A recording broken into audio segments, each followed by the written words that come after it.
একটা সময় আছে, এমন একটা মুহূর্ত আছে যে সময়ের ভিতরে গোলাম মুনিবর কাছে যা চাইবে আল্লাহ পাক রব্বুল আলামিন গোলামদেরকে তা দান করেন। বলেন সুবহানাল্লাহ, সুবহানাল্লাহ। তো প্যারা হাজিরিন, বেরাদরান ইসলাম, আমি আপনাদের সম্মুখে সর্বযুগের সর্বশ্রেষ্ঠ আসমানি কিতাব মহাগ্রন্থ আল কোরআনুল কারীম থেকে 114টি সূরার মধ্যে হতে সবচেয়ে ছোট যে সূরা, সবচেয়ে কনিষ্ঠ যে সূরা, সূরাতুল কাউসার তেলাওয়াত করেছি। আল্লাহ সুবহানাহু ওয়া তাআলা যদি আমাকে তৌফিক দান করেন তাহলে সূরা কাউসারের তাফসীর আমি কিছু করার চেষ্টা করব। মা তৌফিকি ইল্লা বিল্লাহ। প্যারা হাজিরিন, গত শুক্রবারে আমি আলোচনা করেছিলাম সূরাতুল ইখলাসের তাফসীর। সূরা ইখলাস আল্লাহ পাক রব্বুল আলামিন শুধু আল্লাহর শানে নাজিল করেছিলেন, আর আমার আল্লাহ পাক রব্বুল আলামিন তার হাবিবের শানেও একটা সূরা নাজিল করলেন। সেই সূরাটা হচ্ছে সূরাতুল কাউসার। অর্থাৎ আল্লাহ পাক রব্বুল আলামিনের একত্ববাদের উপর সূরাতুল ইখলাস আল্লাহ পাক রব্বুল আলামিন নাজিল করলেন, আর তার হাবিবের শানে সূরা কাউসার। এই সূরা কাউসারের মধ্যে 3টা আয়াত রয়েছে। এই 3টা আয়াতের মধ্যে আল্লাহ পাক রব্বুল আলামিন তার হাবিবের শান এবং মান বর্ণনা করেছেন। মাহতারাম হাজিরিন, এই সূরার নাম কাউসার কেন রাখা হলো? এই সূরাটার নামকরণ কেন কাউসার করা হলো? এই সূরার মধ্যে কাউসার শব্দটার উল্লেখ আছে, এই কারণে এই সূরাটার নাম হচ্ছে কাউসার। ইন্না আ'তাইনাকাল কাউসার। যেহেতু সূরার মধ্যে এখন শব্দ আছে, এই শব্দটার নাম হচ্ছে কাউসার, আর এই কাউসারের শব্দর নাম অনুসারে এই সূরাটার নামকরণ করা হয়েছে সূরাতুল কাউসার। মাহতারাম হাজিরিন, প্রত্যেকটা সূরার নাজিলের একটা কারণ রয়েছে, যে কারণকে বলা হয় শানে নুজুল বা সবাবে নুজুল। আল্লাহ পাক রব্বুল আলামিন যতটা সূরা নাজিল করেছেন, আয়াতে কারিমা নাজিল করেছেন, প্রত্যেকটা সূরার বিশেষ একটা কারণ রয়েছে। তাই সূরাতুল কাউসারেরও নাজিল হওয়ার একটা প্রেক্ষাপট রয়েছে, কারণ রয়েছে, শানে নুজুল রয়েছে। মুফাসসিরিনে কেরামেরা শানে নুজুল বর্ণনা করেন, যখন আল্লাহ পাক রব্বুল আলামিন তার হাবিবকে নবুয়ত দান করলেন, আল্লাহ রাসূল সাল্লাল্লাহু আলাইহি সাল্লাম যখন চারিদিকে দ্বীন ইসলামের দাওয়াত দিতে লাগলেন, কোন অবস্থাতে কাফেররা আল্লাহ রাসূল সাল্লাল্লাহু আলাইহি সাল্লামকে বাধা দিতে পারল না। যখন তারা সব দিক থেকে অসহায় হয়ে গেল, সর্বশেষ ওই কাফেররা একটা পথ বেছে নিল, আল্লাহর রাসূল সাল্লাল্লাহু আলাইহি সাল্লামকে গালিগালাজ করা শুরু করে দিল, কটাক্ষ করা শুরু করে দিল।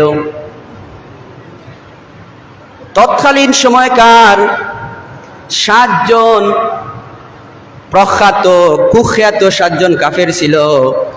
এই কুখ্যাত 7 জন কাফেরের মধ্যে একজনের কাফেরের নাম হচ্ছে আস ইবনে ওয়াইল।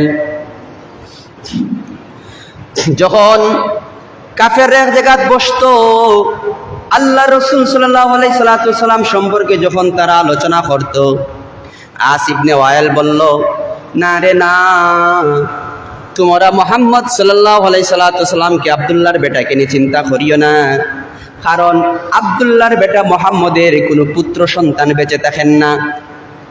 এক এক করে 4 জন পুত্র সন্তান বিদায় নিয়েছে।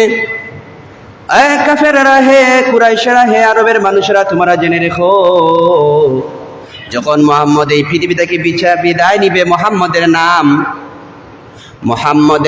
মুহাম্মদের ধর্ম লওয়ার মতো কোনো মানুষ থাকবে না, কারণ মুহাম্মদের কোনো সন্তান পৃথিবীতে বেঁচে নেই। তারা আল্লাহ রসুলকে গালি দেওয়া শুরু করলো, আবতার বলে। আবতার শব্দের অর্থ হচ্ছে লেজ কাটা, আঞ্চলিক ভাষায় বলা হয় আটকুরা, বলা হয় নির্বংশ। আমাদের সমাজে যার কোনো সন্তান হয় না তাকে বলা হয় নির্বংশ, তাকে বলা হয় আটকুরা। তাকে বলা হয় লেজ কাটা, অর্থাৎ তার বংশর আর বিস্তারের কোনো সুযোগ নাই। কাফেররা চারিদিকে আল্লাহ রসুল সাল্লাল্লাহু আলাইহি সাল্লাম সম্পর্কে কুৎসা রটনা করা শুরু করে দিল যে মুহাম্মদের কোনো ছেলে সন্তান বেঁচে থাকেন না, অতএব মুহাম্মদের ধর্মই পৃথিবীতে টিকে থাকবে না, মুহাম্মদ হচ্ছেন নির্বংশ লেজ কাটা আটকুরা। বলুন নাউজুবিল্লাহ। এই কথা শোনার পরে আল্লাহ রসুল সাল্লাল্লাহু আলাইহি সাল্লামের অন্তরের মধ্যে দুঃখ লাগলো। অথচ আল্লাহ রসুল সাল্লাম লেজ কাটা ছিলেন না, আটকুরা ছিলেন না, নির্বংশ ছিলেন না। আল্লাহ রসুল সাল্লাল্লাহু আলাইহি সাল্লামের ছেলেও ছিলেন, মেয়েও ছিলেন। কিন্তু আল্লাহ রসুল সাল্লাল্লাহু আলাইহি সাল্লাম ছেলেগুলা পৃথিবীতে বাঁচছেন না কেন, সেটা আল্লাহর ইচ্ছা এবং সেটার একটা নিগুড় রহস্য রয়েছে, যা আমি আলোচনা করলে আপনারা বুঝতে পারবেন। এইভাবে যখন আল্লাহ রসুল সাল্লাল্লাহু আলাইহি সাল্লাম সম্পর্কে তারা কটাক্ষ করা শুরু করে দিল, গালাগালা শুরু করে দিল, প্রপাগান্ডা শুরু করে দিল, সঙ্গত করেন আল্লাহ রসুল সাল্লামের অন্তরের মধ্যে কিছু দুঃখ লাগলো। আল্লাহ পাক রব্বুল আলামিন আল্লাহ রসুলের সেই মনের দুঃখটা দূর করার জন্য সেই দুঃখ বরদাস্ত করতে পারলেন না। কাবার হাতিমে আল্লাহ রসুল সাল্লাল্লাহু আলাইহি সাল্লাম সাহাবায়ে কেরামদেরকে নিয়ে যখন বসে আছেন, হঠাৎ করে আল্লাহ রসুল সাল্লাল্লাহু আলাইহি সাল্লামের চেহারার মধ্যে আনন্দের ঝিলিক মেরে উঠল। আল্লাহ রসুল সাল্লাল্লাহু আলাইহি সাল্লাম মুস্কি হেসে দিয়ে উঠলেন। সাহাবায়ে কেরাম আরজ করলেন, ইয়া রাসূলুল্লাহ, ইয়া হাবিবাল্লাহ, আবদায়ার নবী রাহমাতুল লিল আলামিন, আমাদের মা বাবা আপনার কদমে কুরবান। অগদয়ার নবী রাহমাতুল লিল আলামিন, আপনার চেহারা বড় সুন্দর লাগে, আপনি হাসলেন, কোন সুখবর আছে কিনা না? আল্লাহ রাসূল সাল্লাম বললেন, ও আমার সাহাবীরা রে, এই মুহূর্তে আল্লাহ পাক রব্বুল আলামিন জিবরাইল আলাইহিস সালামকে আমার নিকট পাঠিয়েছেন। আর জিবরাইল আলাইহিস সালাম আমার উপরে খান সূরা নাজিল করে গেলেন। সূরাটার নাম হচ্ছে সূরা কাউসার। আর আল্লাহ পাক রব্বুল আলামিন আমাকে কাউসারের মালিক বানিয়ে দিয়েছেন। বলুন সুবহানাল্লাহ। এই সূরা নাজিল করিয়া আল্লাহ পাক রব্বুল আলামিন তার হাবিবকে কাউসারের মালিক বানিয়ে দিলেন, যে নবী আমার, কাফের কুফফাররা আপনাকে কষ্ট দিচ্ছে, অন্তরের মধ্যে এই কষ্ট আপনার মনে থাকার দরকার নাই, এর চেয়ে কোটি কোটি গুণ সম্মানিত জিনিস আমি আপনাকে দিয়েছি, কাউসার। হে নবী, আপনাকে আমি কাউসারের মালিক বানিয়ে দিয়েছি, আপনি যাকে ইচ্ছা তাকে আপনি কাউসার দান করবেন। বলেন সুবহানাল্লাহ, সুবহানাল্লাহ। এটা হচ্ছে এই সূরা কাউসারের শানি নুজুল বা অবতীর্ণ হওয়ার প্রেক্ষাপট বা অবতীর্ণ হওয়ার ঘটনা। প্যারা হাজিরিন, আল্লাহ রসুল সাল্লাল্লাহু আলাইহি সাল্লামকে আল্লাহ পাক রব্বুল আলামিন যে কাউসার দান করলেন, এই কাউসারের অনেক ব্যাখ্যা রয়েছে, এই কাউসারের অনেক অর্থ রয়েছে, এই কাউসারের অনেক তাফসীর রয়েছে। এই কাউসার আল্লাহ রসুল সাল্লাল্লাহু আলাইহি সাল্লাম বলেন, সাহাবীরা রে, আল্লাহ পাক রব্বুল আলামিন আমাকে যে কাউসার দান করেছেন, কাল কিয়ামতের ময়দানে যখন সারা ময়দানের কিয়ামতের ময়দানের মানুষ পানি পানি বলে চিৎকার দিতে থাকবে, যেই সূর্যটা 9,30,00,000 মাইল উপরে রয়েছে, যেই সূর্যটা পৃথিবী থেকে 13 লক্ষ গুণ বড়, আর 930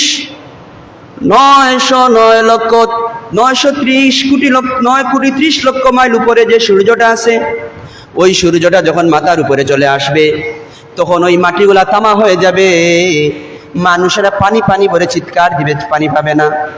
ও আমার সাহাবেরা রে, তখন আমি আমার উম্মতদেরকে হাউজে কাউসার থেকে পানি পান করাবো। আমার ওই হাউজে কাউসার থেকে যখন কোনো মানুষ কিয়ামতের ময়দানে 1 ফোঁটা যদি কাউসারের পানি পান করে, কিয়ামত পর্যন্ত তার আর পানির পিপাসা লাগবে না। বলুন সুবহানাল্লাহ। আমার সাহাবীরা রে, ওই কাউসারের পানি হবে দুধের চেয়েও সাদা, ওই কাউসারের পানি হবে মেশকে আম্বরের চেয়েও বেশি আরো সুগন্ধিযুক্ত, আর ওই কাউসারের পানি হবে মধুর চেয়েও আরো মিঠা। অর্থাৎ 3টা গুণ থাকবে ওই কাউসারের পানির, দুধের চেয়ে সাদা থাকবে, মধুর চেয়ে মিঠা থাকবে, আর মেশকে আম্বরের চেয়ে বেশি আরো সুগন্ধ থাকবে। বলুন সুবহানাল্লাহ। প্যারা হাজরিন, এখন প্রশ্ন হচ্ছে, আল্লাহ রসুল সাল্লাল্লাহু আলাইহি সাল্লামের ছেলেদেরকে আল্লাহ পাক রব্বুল আলামিন পৃথিবীতে জীবিত রাখলেন না কেন? এটা প্রশ্ন থেকেই থাকে। দেখুন আল্লাহ পাক রব্বুল আলামিন মহাজ্ঞানী। আল্লাহ পাক রব্বুল আলামিন পবিত্র কোরআনের মধ্যে ইরশাদ করেন, মা কানা মুহাম্মাদুন নাবা আহাদিম মির রিজালিকুম ওয়ালাকিন রাসূলুল্লাহি ওয়া খাতামান নাবিয়্যিন, যে আমি আমার হাবিবকে কোনো প্রাপ্ত বয়স্ক কোনো পুরুষের পিতা বানাই নাই, আমি আমার হাবিবকে নবী বানিয়েছি। অর্থাৎ আল্লাহ রাসূল সাল্লাল্লাহু আলাইহি ওয়াসাল্লামের চারজন পুত্র সন্তান আল্লাহ দান করলেন। এই চারজন পুত্র সন্তান বালেগ হওয়ার আগেই পৃথিবী থেকে আল্লাহ পাক রব্বুল নিয়ে গেলেন। এটা আল্লাহর ইচ্ছাই হয়েছে।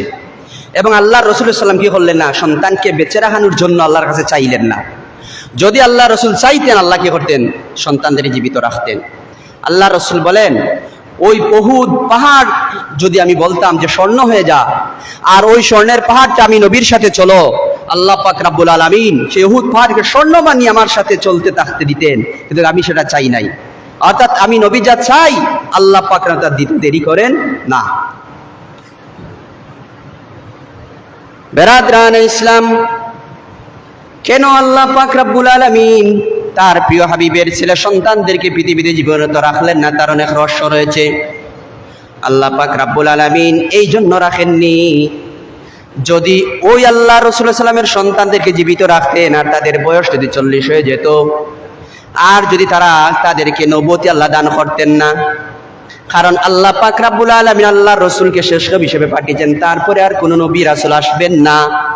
আল্লাহ রাসূল বলেছেন, আনা খাতামান নাবিয়্যি লা নবী বাদি, আমি হচ্ছি শেষ নবী, আমার পরে আর কোনো নবীও আসবেন না, রাসূলও আসবেন না।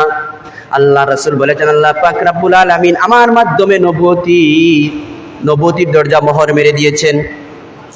এখন প্রশ্ন জাগে, অন্যান্য নবীদের সন্তানরাও নবী ছিলেন। দাউদ আলাইহিস সালাতু ওয়াস সালামের সন্তান সুলাইমান আলাইহিস সালাতু ওয়াস সালাম নবী ছিলেন। হযরতে ইব্রাহিম আলাইহিস সালাতু ওয়াস সালামের ছেলে ইসমাঈল আলাইহিস সালাতু ওয়াস সালাম নবী ছিলেন। হযরতে জাকারিয়া আলাইহিস সালাতু ওয়াস সালামের ছেলে ইয়াহইয়া আলাইহিস সালাতু ওয়াস সালাম নবী ছিলেন। এখন যদি আল্লাহ রাসূলের সন্তানরা পৃথিবীর 40 বছর বাঁচতেন আর ওরা নবুয়তি পেতেন না, তাহলে অন্যান্যরা ইহুদি নাসরারা বলতো, তোমাদের নবী কি নবী, উনি শুধু নবী, উনার আওলাদ তো নবী হতে পারলেন না। আল্লাহ রাসূলের মান শান কমে যেত, একটা কারণ। দ্বিতীয় কারণ হচ্ছে, যেহেতু আল্লাহ পাক রব্বুল আলামিন আল্লাহর নবীর দ্বারা নবুয়তির দরজা খতম করে দিয়েছেন, যদি আল্লাহ রাসূল সাল্লাল্লাহু আলাইহি সাল্লামের ছেলে সন্তানরা বেঁচে থাকতেন, তাহলে কিছু বন্ডরা কি করতো, আল্লাহর রাসূলের ছেলে সন্তানদেরকে নবুয়তি বলে দাবি করতাইতো, ফিতনা সৃষ্টি করানোর জন্য। এই কারণে আল্লাহ পাক রব্বুল আলামিন কি করলেন, নবুয়তির দরজা বন্ধ করে দিলেন, আর আল্লাহ রাসূলের ছেলে সন্তানদেরকে বালেগ হওয়ার আগে পৃথিবী থেকে বিদায় দিলেন। বলুন সুবহানাল্লাহ। তার হাজিরিন, এই কাউসারের অনেক ব্যাখ্যা রয়েছে, অনেক তাফসীর রয়েছে। এই কাউসারের একটা তাফসীর হচ্ছে, একটা ব্যাখ্যা হচ্ছে হাউজে কাউসারের পানি। আল্লাহ রাসূল সাল্লাল্লাহু আলাইহি ওয়াসাল্লাম বলেন, কাল কিয়ামতের ময়দানে আমি আমার উম্মতদেরকে পানি পান করাবো। আল্লাহ রাসূল সাল্লাল্লাহু আলাইহি ওয়াসাল্লাম বলেন, আকাশে যতটা তারকা রয়েছে, ও আমার সাহাবীরা রে, কাল কিয়ামতের ময়দানে হাউজে কাউসার পান করানোর জন্য আল্লাহ পাক রব্বুল আলামিন রূপার এবং সোনার তৈরি আকাশের তারকা যতটুকু রয়েছে তার চেয়ে বেশি আমাকে কাফ দান করবেন, পেয়ালা দান করবেন। আর ওই সমস্ত রূপা এবং স্বর্ণের পেয়ালা দ্বারা আমি আমার উম্মতদেরকে চিনে চিনে কি করব, পানি পান করাবো। বলুন সুবহানাল্লাহ। যারা হাজির, এটা হচ্ছে একটা ব্যাখ্যা। কাউসারের একটা ব্যাখ্যা হচ্ছে, হাবিব আমার, আপনাকে আমি কোরআন দান করেছি, এই কোরআনটা হচ্ছে একটা কাউসারের একটা ব্যাখ্যা। ও আমার হাবিব, আপনাকে আমি কোরআন দান করেছি, 6666টা আয়াত নাজিল করেছি। ও আমার হাবিব, আপনাকে আমি 1000 মুজিজা দান করেছি, সর্বশ্রেষ্ঠ মুজিজা স্বরূপ কোরআনকে আমি দিয়েছি। ও আমার হাবিব, এই কোরআনের সংরক্ষণের দায়িত্ব আমি আল্লাহ নিয়েছি। ইন্না নাহনু নাযালনা যিকরা ওয়া ইন্না লাহু লাহাফিজুন। আল্লাহ পাক রব্বুল আলামিন সূরা হিজরের 9 নম্বর আয়াতে ইরশাদ করেন, হাবিব আমার, এই কোরআন আমি আল্লাহ নাজিল করেছি, আর এই কোরআন শরীফের সংরক্ষণের দায়িত্ব আমি আল্লাহ নিজ হাতে নিয়ে নিয়েছি। ওগো আমার হাবিব, এই কোরআন আপনাকে দান করেছি, আমি নিয়ামত হিসেবে দান করেছি। বলুন সুবহানাল্লাহ। প্যারা হাজরিন, আসমানি কিতাব যতটুকু আসমানি কিতাব নাজিল হয়েছে, সব আসমানি কিতাব বিকৃত হয়ে গিয়েছে, কিন্তু কোরআন এমন একটা গ্রন্থ ১৫০০ বছর আগে আল্লাহ রাসূলের উপর আল্লাহ নাজিল করেছেন, আজও পর্যন্ত একটা অক্ষর কাও বদলাতে পারে নাই এবং কিয়ামত পর্যন্ত বদলাতেও পারবে না। প্যারা হাজরিন, কোরআন শরীফ পৃথিবীর বুকুতে যতটা আসমানি কিতাব নাজিল হয়েছে, কোনো আসমানি কিতাবের হাফেজ পাওয়া যায় না।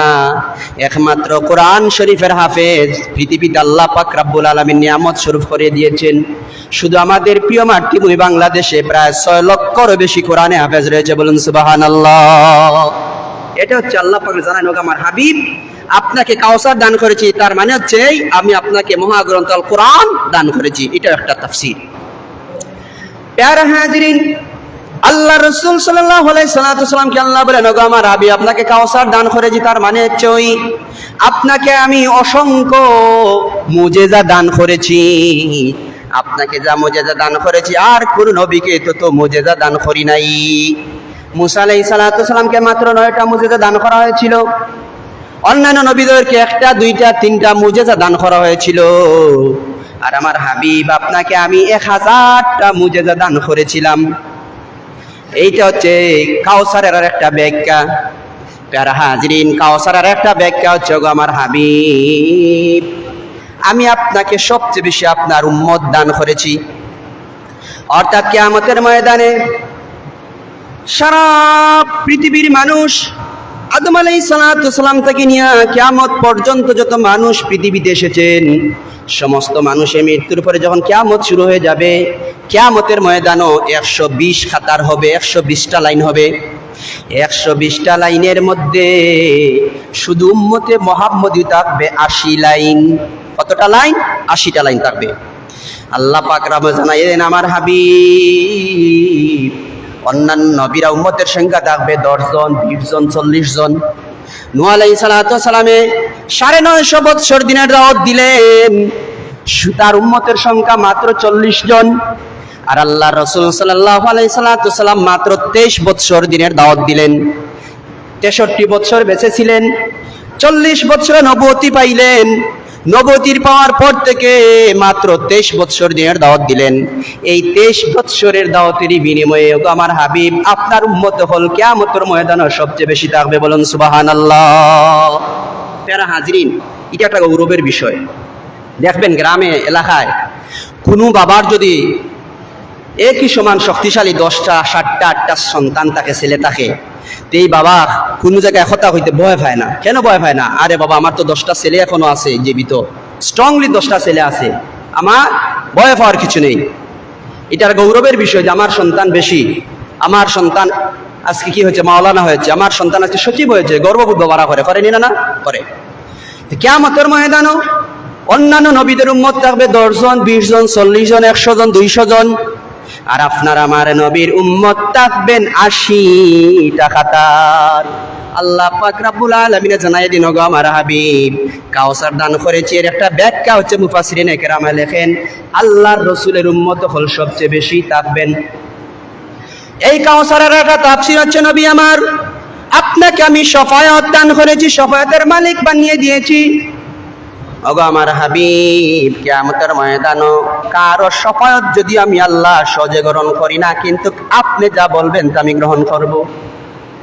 যখন কিয়ামত 50,000 বছরের রাস্তা, 50,000 বছরের সমপরিমাণ সময় যখন কিয়ামত শুরু হয়ে যাবে, ওই সূর্যটা 9,30,00,000 মাইল উপরের সূর্য যখন আদাত মাথার উপরে আসবে, মানুষগুলার মগজ উতরাইতে থাকবে, মাটি তামা হয়ে যাবে। পৃথিবী কিয়ামতের ময়দানের মানুষগুলা বড় অসহায় হয়ে যাবে। সবাই একত্রিত বলবে, কাজ করো, আমাদের বাবা আদম আলাইহিস সালামের কাছে যাই, যে আল্লাহ পাক রব্বুল আলামিনকে উনি সুপারিশ করুন যাতে বিচার কার্য শুরু হয়ে যায়। বিচার শুরু হয়ে গেলে যদি জাহান্নামে যাই, জাহান্নামে গেলাম, জান্নাতে গেলে জান্নাতে গেলাম, এই কষ্ট থেকে বাঁচলাম, একটা তো দ্বারা পারা হবে।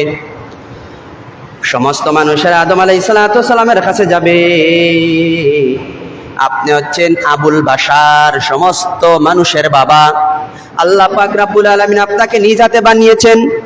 আজকে কিয়ামতের ময়দানে আপনি আমাদের জন্য রিকোয়েস্ট করেন, সুপারিশ করেন যেন আল্লাহ বিচার কার্য শুরু করে দেন।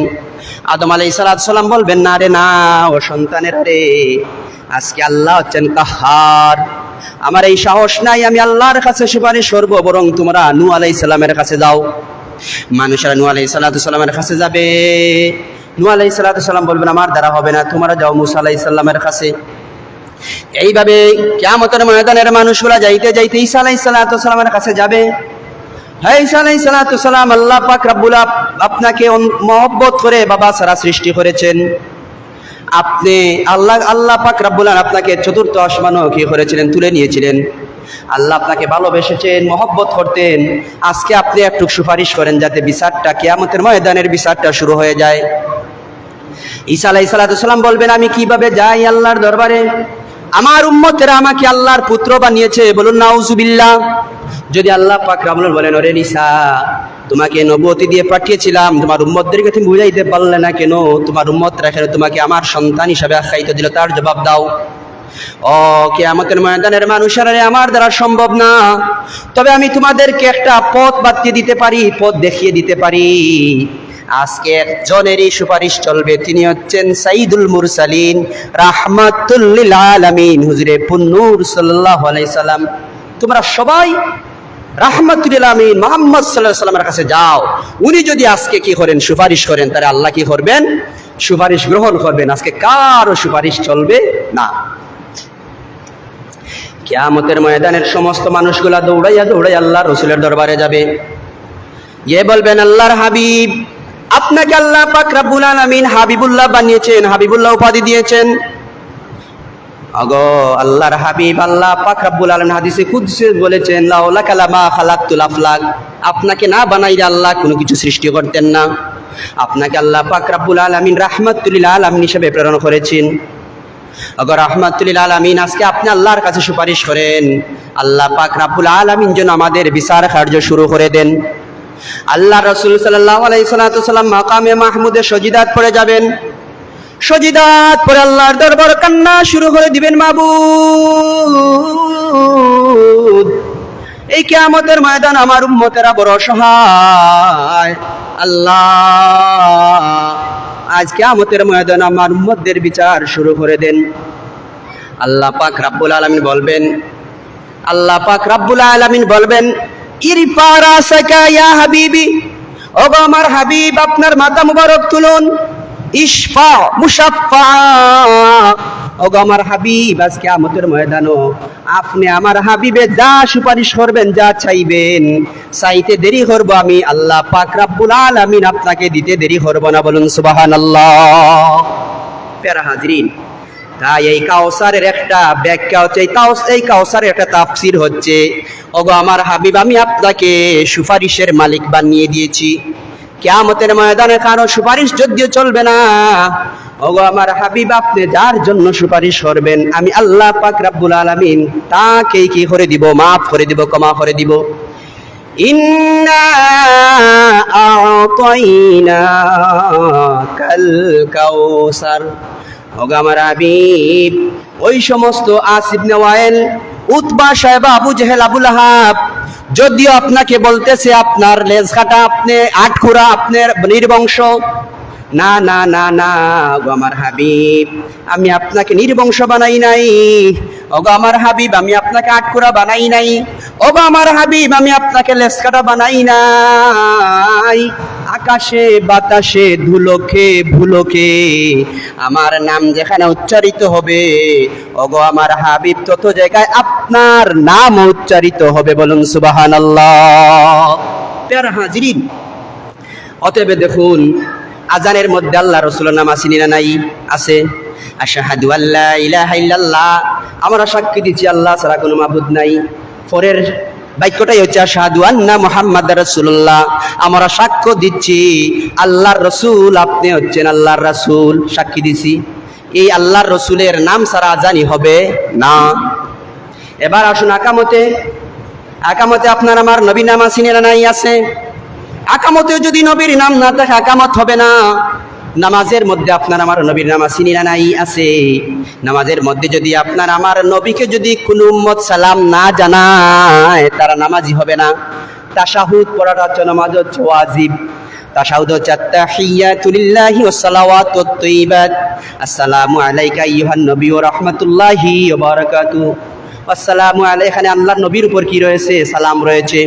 কোনো মানুষ যদি তাশাহুদ পড়ে না তার নামাজই হবে না। তাহলে নামাজের মধ্যে আপনার আমার নবীর নাম চিনি না নাই আছে। প্যারা হাজিরিন, শুধু এখানে শেষ নয়, পৃথিবীতে সারা পৃথিবীর মধ্যে প্রায় 60 লক্ষর ঊর্ধ্ব মসজিদ রয়েছে। বলুন আলহামদুলিল্লাহ, যেটা বলুন আলহামদুলিল্লাহ। প্রত্যেকটা মসজিদে দৈনিক 5 বার বলে কি হয়? আজান হয়, একামত হয়। হয়নি না? না হয়। আমাদের বাংলাদেশে এখন কোনো আজান হচ্ছে না, পৃথিবীর কোনো না কোনো জায়গাতে আজান হচ্ছে। পৃথিবীর কোনো না কোনো জায়গাতে এখন মানুষ নামাজ পড়তেছে। পৃথিবীর কোনো না কোনো জায়গাতে এখন ফজর চলতেছে। পৃথিবীর কোনো না কোনো জায়গাতে এখন জোহরের চলতেছে। পৃথিবীর কোনো না কোনো জায়গাতে এখন মাগরিবের নামাজ চলতেছে। অর্থাৎ 60 লক্ষ মসজিদ যদি থাকে, 5 বার যদি আজান হয়, তাহলে আজান হয় 3 কোটি বার। কতবার? 3 কোটি বার। আজান যদি 3 কোটি বার হয়, তা আকামত হচ্ছে 3 কোটি বার। আজানের মধ্যে আপনার আমার নবীর নাম 2 বার উচ্চারিত হয়, তাহলে কতবার হলো? 12 কোটি বার। আকামতের মধ্যে আবার কতবার হচ্ছে? 2 বার আজান হচ্ছে আকামতের মধ্যে, আরো 12 কোটি বার। মোট শুধু আজান এবং আকামতের মধ্যে আপনার এবং আমার নবীর নাম আল্লাহর নামের সাথে সাথে 24 কোটি বার 24 ঘন্টার ভিতরে উচ্চারিত হচ্ছে। বলুন সুবহানাল্লাহ, সুবহানাল্লাহ। সুতরাং আল্লাহ জানিয়ে দিন, আমার হাবিব তারা আপনাকে বলেছিল আপনার ইন্তেকালের পরে আপনার নাম লওয়ার মতো কোনো মানুষ থাকবে না। ওগো আমার হাবিব, আপনি নিশ্চিত থাকেন আমি আল্লাহর নাম যেখানে থাকবে, তুমি আমার হাবিবের নামও সেখানে থাকবে। বেহেশতের প্রতিটি চৌকাটে চৌকাটে নবী আপনার নাম রয়েছে। বেহেশতের প্রত্যেকটা গাছের পাতায় পাতায় অগ নবী আমার নামের সাথে আপনার নাম রয়েছে। বেহেশতের যে খাবারগুলা নিয়ে আসা হবে, খাবারের প্লেটে প্লেটে গো নবী আমার নামের সাথে আপনার নাম লেখা রয়েছে।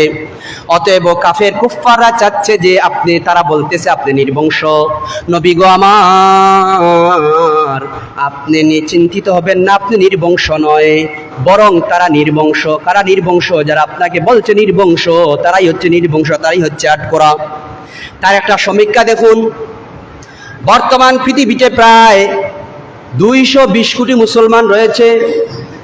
পৃথিবীর কোনো না কোনো জায়গায় যদি আপনার আমার নবীর বিরুদ্ধে কেউ কটাক্ষ করে, সারা পৃথিবীর মুসলমানরা ফুঁসে উঠেনি না? উঠে মিছিল মিটিং করে প্রতিবাদ করে বিভিন্ন দেশের পণ্য বয়কটের আওয়াজ তুলে। কিছুদিন আগে ভারত আল্লাহর রসুলকে কি করেছিল? কটূক্তি করেছিল। সেই কুখ্যাত সন্ত্রাসীকে ভারতের সরকার অ্যারেস্ট করেছে। বাংলাদেশ সহ সারা পৃথিবীতে আন্দোলন হয়েছে, প্রতিবাদ হয়েছে।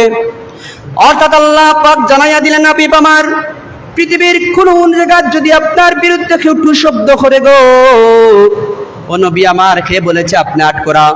আপনার রোহানি সন্তানরা পৃথিবীতে যতদিন বেঁচে থাকবে ততদিন পর্যন্ত তাদের জীবনের চেয়ে নবী গো আপনার জীবনকে তারা ভালোবাসবে, আর তারা আপনার উপর সালাত আর সালাম জানাবে। বলুন সুবহানাল্লাহ।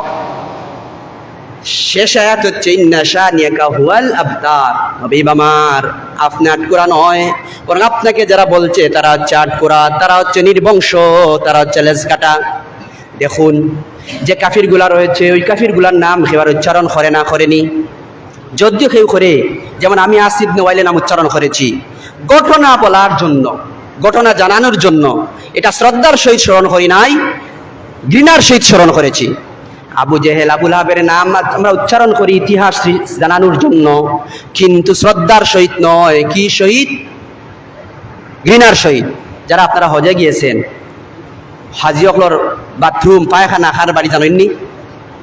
আবু লাহাবর বাড়ি কি করা হয়েছে? বাথরুম বানানো হয়েছে। সেখানে মানুষ পেশাব পায়খানা করে। অনেক হাজিরা আছে পেশাব পায়খানা না ধরলে কষ্ট করে হলো কি করে পেশাব সেখানে করে, ঘৃণা করে আবু লাহাবের বাড়িতে। আবু জেহেলের নাম উচ্চারণ করে মানুষ ঘৃণা করে। সারা পৃথিবী আপনি গবেষণা করেন, আবু লাহাব কারো নাম পাবে না। কোনো হিন্দুও নাম রাখে না, খ্রিস্টানও নাম রাখে না, বৌদ্ধ নাম রাখে না, তারা জানে ওই নামটা অভিশপ্ত। আবু জেহেল কেউ নাম রাখে না, জানে ওই নামটা অভিশপ্ত। ইয়াজিদ কেউ নাম রাখে না, জানে সেই নামটা অভিশপ্ত। আস ইবনে ওয়াইল নাম রাখে না, কারণ জানে সবাই ওই নামটা অভিশপ্ত। তাই আল্লাহ জানাইয়া দিলেন, ওগো আমার হাবিব, আপনাকে যারা বলেছিল নির্বংশ, মূলত তারা নির্বংশ। তাদের নাম লওয়ার মতো পৃথিবীতে কোনো মানুষ থাকবে না। আর হাবিব আমার, আপনার নামটা মানুষের স্মরণে স্বপনে শয়ন করবে। আল্লাহ পাক রব্বুল আলামিন অন্য আয়াতে বলেন, ওয়া রাফা'না লাকা যিকরাক। হাবিব আমার, আপনার শান এবং মানকে আমি আল্লাহ পাক রব্বুল আলামিন সুউচ্চ মর্যাদা দান করেছি। পৃথিবীর কাফেরেরা, ইহুদি খ্রিস্টানরা যদিও চায় আপনার শান এবং মানকে কমাইতে, ও আমার হাবিব, কিয়ামত পর্যন্ত তারা আপনার শান এবং মান কি করতে পারবে না, কমাতে পারবে না। প্যারা হাজরিন, দেখুন, আমার নাম নুরুল ইসলাম, কিন্তু বরকতান আগে দিয়ে আছে মোহাম্মদ নুরুল ইসলাম, আসিনি না? নাই, আছে। আপনার নাম, আমার ইমাম সাহেবের নাম আছে আব্দুল মুমিন জিহাদি, আগে দিয়ে আছে মোহাম্মদ আব্দুল মুমিন জিহাদি। আপনার বাবার নাম আছে আব্দুল কাদির, আপনি দেখবেন লেখা আছে মোহাম্মদ আব্দুল কাদির। মোহাম্মদ কি নাম নাই, বরকতান লাগানো হয়েছে, আল্লাহ রসুলের মহব্বতে লাগানো হয়েছে, বলুন ঠিক কিনা? তার কারণ কি? যে রসুলকে ভালোবাসি, এই রাসূলের নাম আমার নামের সাথে সম্পৃক্ত থাকুক, এটা মহব্বত করি। কোনো মানুষকে যদি আপনি কোনো ঘটনাক্রমে যদি বলেন, তারে যদি বলেন আবু জেহেল, আপনার বিদেশি বিচার দিয়ে দিবে। মুরব্বীর কাছে বিচার দিবে যে চাচা অমুকে আমাকে আবু জেহেল গালি দিয়েছে। মূলত আবু জেহেল তো কোনো গাইল না, এটা একজনের নাম। এই আল্লাহর রসুলের অভিশপ্ত একজন দুশমনের নাম আবু জেহেল। এই কারণে আবু জেহেল এখন গালিতে পরিণত হয়ে গিয়েছে। এখন যদি কেউ আপনাকে বলে আবুল আহাব, এর চরিত্রটা এই আবুল আহাবের মতো, আপনার বিচার আসবে। সে যদি বলে এজিদের মতো, বিচার আসবে। অর্থাৎ আল্লাহর রসুলের সাথে যারাই কি করেছে, বেয়াদবি করেছে, তাদের নাম ইতিহাসের পাতায় যদিও আছে, কলঙ্কিত অধ্যায় আছে, ঘৃণ্যকের মানুষ উচ্চারণ করে। আর আল্লাহর রসুলের নাম শোনার পর আমরা চুমু খাই। কি খাই? চুমু খাই। আল্লাহর রসুল বলেছেন, যার সম্মুখে আমার নাম রাখা হবে আমার উম্মতের, আর আমার উম্মত যদি আমার উপর ওই সময় সালাম জানায় না, তাহলে কি হবে? তার দোয়া কবুল হবে না। অর্থাৎ কোনো মুনাজাতে যদি আল্লাহর রসুলের উপর আমরা দুরূদ শরীফ পড়ি না, এই দোয়াটা কবুল হয় না। যে দোয়ার প্রথমে এবং শেষে আল্লাহর রসুলের উপর দুরূদ শরীফ আছে, সালাত সালাম আছে, এই দোয়াটা কবুল হয়, বলুন সুবহানাল্লাহ। প্যারা হাজরিন, আজকে আমরা আল্লাহর রসুলের নাম কি করি? শ্রদ্ধা ভরে স্মরণ করি। তাই আল্লাহ বলেন, ইন্না আতাইনাকাল কাউসার, নবী আমার, আমি আপনাকে কাউসার দান করেছি। এর অর্থ তো একটা, কাউসার হচ্ছে কাউসারের পানি, আর একটা হচ্ছে কি আপনার অধিকাংশ উম্মত দান করেছি, আর একটা কাউসার দান করেছি মানে হচ্ছে কি আপনাকে শাফায়াতের মালিক বানিয়ে দিয়েছি। নবী আমার, আপনাকে কাউসার দান করেছি, তার মানে আপনাকে অসংখ্য মুজেজা দান করেছি। নবী আমার, আপনাকে কাউসার দান করেছি, তার মানে হচ্ছে আপনাকে সুপারিশের মালিক বানিয়ে দিয়েছি, শাফায়াতের মালিক বানিয়ে দিয়েছি। আপনি যাকে সুপারিশ করবেন, সে যদি গুনাহগার হয়ে থাকে, আল্লাহ বলেন, ওগো আমার হাবিব, সে যদি গুনাহগার হয়ে থাকে, আপনি যদি সুপারিশ করেন, তার গুনাহকে আমি নেকিতে পরিণত করে তাকে জান্নাত নসিব করে দিব, বলুন সুবহানাল্লাহ। তো প্যারা হাজিরিন, সময় শেষ। এই সূরা কাউসারের আমি একটা আয়াতের তাফসীরের শেষ মতো করতে পারলাম না।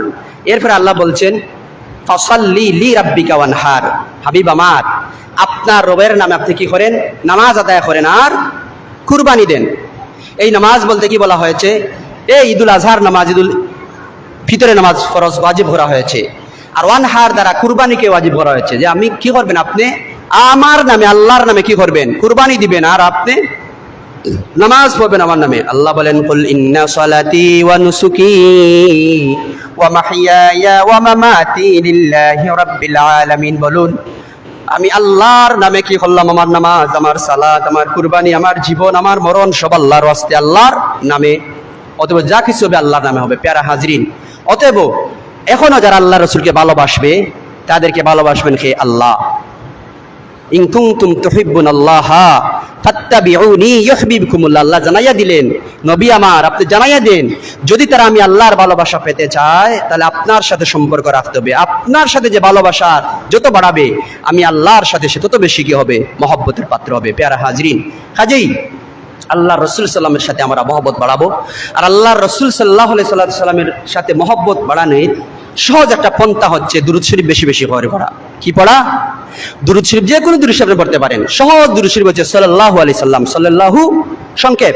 এছাড়া তো আমরা পারি, দুরুদ ইব্রাহিম আছে, আল্লাহুম্মা সাল্লি আলা আছে, সাল্লাল্লাহু আলা সাইয়্যিদিনা আছে, যেটা আপনার কাছে সহজ আছে। দুরূদ শরীফ পড়তে আপনার ওযু লাগবে না, ওযু ছাড়াও পড়তে পারবেন, হাঁটে হেঁটে পড়তে পারবেন, শুয়ে শুয়ে পড়তে পারবেন, বসে বসে পড়তে পারবেন। যে কোনোভাবে আপনি দুরূদ শরীফ পড়বেন। যদি দুরূদ শরীফ বেশি করে পড়েন, আল্লাহ রাসূল বলেন যে যত বেশি দুরূদ শরীফ পড়বে কিয়ামতের ময়দান আমার উম্মত সে তত বেশি আমার পাশে থাকবে, আর সেই উম্মতকে আমি তত সহজে শাফায়াত করব। বলেন সুবহানাল্লাহ। আল্লাহ পাক রব্বুল আলামিন আমাদের নবীর কাল কিয়ামতের ময়দানে যখন যাতে সুপারিশ নসিব করেন, বলুন আমিন। ওয়া আখিরু দাওয়ানা আলহামদুলিল্লাহি রাব্বিল আলামিন।